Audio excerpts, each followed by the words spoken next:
आने वाले एक बड़े फितने की खबर देना। हज़रत अबू सईद खदरी रज़ी अल्लाह ताला अन्हु कहते हैं कि हम रसूल करीम सल्लल्लाहु अलैहि वसल्लम की बारगाह अक़दस में मौजूद थे। उस वक़्त आप सल्लल्लाहु अलैहि वसल्लम माल की तकसीम फरमा रहे थे कि अचानक ज़ुल्ख़ुवैसरा ने आप सल्लल्लाहु अलैहि वसल्लम के पास आकर कहा, या रसूल अल्लाह सल्लल्लाहु अलैहि वसल्लम अदल कीजिए। हज़ूर नबी करीम सल्लल्लाहु अलैहि वसल्लम ने उससे फरमाया, तो तेरी खराबी हो, जबकि मैं ही अदल ना करूँगा तो फिर कौन अदल करेगा, और अगर मैं ही अदल ना करूँगा तो फिर कौन करेगा। हज़रत उमर फ़ारूक रज़ी अल्लाह ताला अन्हु ने बारगाह नबवी में अर्ज़ की, या रसूल अल्लाह सल्लल्लाहु अलैहि वसल्लम मुझे इजाज़त दीजिए कि मैं इसकी गर्दन उड़ा दूँ।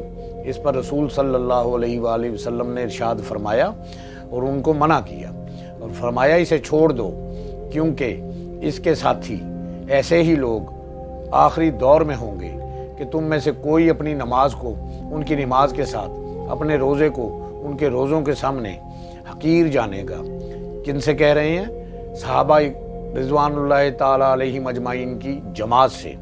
ये लोग कुरान की तिलावत ऐसे करेंगे कि तुम क्या करते हो, मगर इनके हलक से ये नीचे ना उतरेगा, यानी इनके दिलों पर इसका कुछ असर ना होगा।